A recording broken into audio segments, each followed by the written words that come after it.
Bienvenue dans la social room du Village Semence avec les éditions France Agricole et Hervé Pillot. Bonjour. Bonjour Hervé, auteur de Agronumericus publié en 2015 et plus récemment Agroeconomicus publié en 2017. Hervé, pour commencer, qu'est-ce qu'un agroeconomicus? L'agronumericus, c'était l'agriculteur qui était connecté. Donc c'était le numérique qui rentrait dans nos vies d'agriculteurs. C'est ce qu'on vit en fait là. Mais de plus en plus, on va aller vers des agriculteurs qui, eux, sont en train de rentrer dans l'ère du numérique. Ce qui n'est pas tout à fait la même chose. C'est-à-dire qu'on ne rentre plus du numérique dans nos pensées, dans nos façons de manager, dans nos façons de travailler. On prévoit nos façons de travailler, on prévoit notre management de nos exploitations par le numérique. Et c'est quelque chose qui, à mon avis, va aller beaucoup plus loin. Et c'est à travers ça que j'ai abordé la blockchain, le rôle qu'elle va jouer demain dans la traçabilité de nos produits. Il y a un an, on n'en parlait pas beaucoup. Quand je l'ai écrit, on en parle beaucoup plus maintenant. Quel rôle vont jouer les plateformes de données, les bases de données, l'intelligence artificielle qui nous arrive aussi, l'IoT. Donc c'est ce que j'ai voulu développer dans le deuxième ouvrage. C'est vraiment rentrer nos vies dans le numérique. Donc vous parlez d'expérience, parce que j'ai pas mentionné, mais vous êtes aussi agriculteur.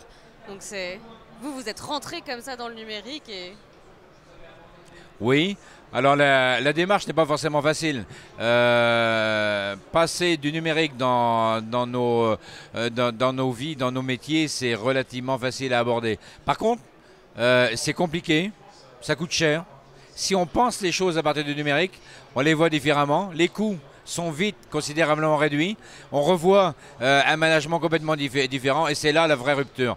Je l'ai rentré dans mon exploitation. Pas vraiment par le fait que j'ai 60 ans, je suis toujours agriculteur, mais je suis très peu présent chez moi. La personne, le jeune qui me succède, lui, est en train de rentrer vraiment notre exploitation dans le numérique, oui. Super.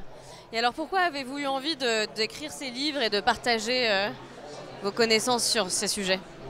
C'est d'abord une opportunité et les éditions de la France Agricole m'ont sollicité pour écrire les deux ouvrages. En fait, d'abord là c'était un grand bond dans l'inconnu pour moi et puis je pense que ça leur a plu parce que quelques mois après ils me sollicitaient pour en écrire un deuxième et là depuis on a fait une petite pause, peut-être qu'il y en aura d'autres, je le pense. Mais ça devient une motivation après d'écrire.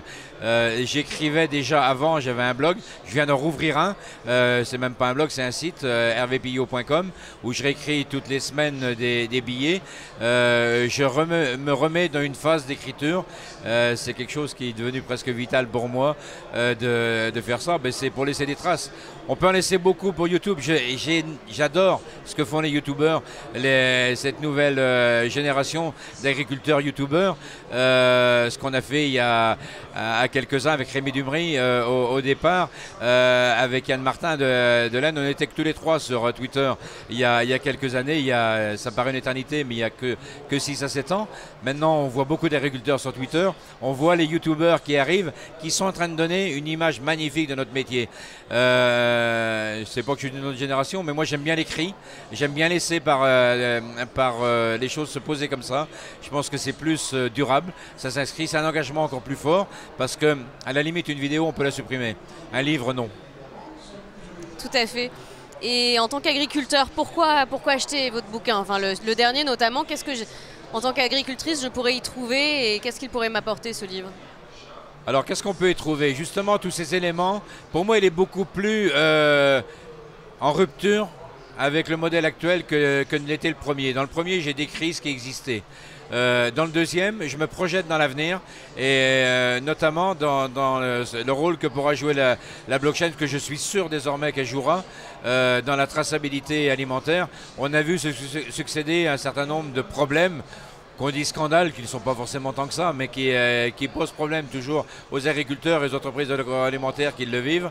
Je pense que la blockchain, en termes de transparence, va pouvoir nous apporter beaucoup de choses. Et le consommateur a besoin de cette transparence. C'est tout à fait normal que les gens veulent savoir ce qu'ils ont dans leur assiette. On va pouvoir leur apporter vraiment ce qu'on fait. Et Dieu sait si on fait des belles choses en tant qu'agriculteur. Il n'y a plus d'intoxication alimentaire en France, ce n'est pas le fruit du hasard. Et ça, on va pouvoir le prouver de cette façon-là. L'intelligence artificielle va nous permettre de passer d'une agriculture intensive en utilisation d'intrants à une agriculture intensive en utilisation de connaissances. Ça, c'est énorme. Dire qu'il faut supprimer le glyphosate en 3 ans, qu'on le fera par la loi, je m'excuse, mais ça me fait un peu rire. On y arrivera par la créativité. Et on y arrivera par tout ce qu'on va pouvoir inventer. Et le numérique, le data va pouvoir nous aider. Parce que ce n'est pas remplacer des molécules par d'autres qui seront plus naturelles. Non, c'est changer complètement une façon de travailler. Et là, on a besoin de cette intelligence artificielle à côté de notre cerveau. Pas pour le remplacer, mais en plus. On a cette opportunité d'agréger de la data, d'agréger des données pour pouvoir le faire. Et c'est tout ce que j'ai voulu montrer dans ce deuxième ouvrage. Très bien, ça donne très envie de le lire. Merci beaucoup Hervé. Merci.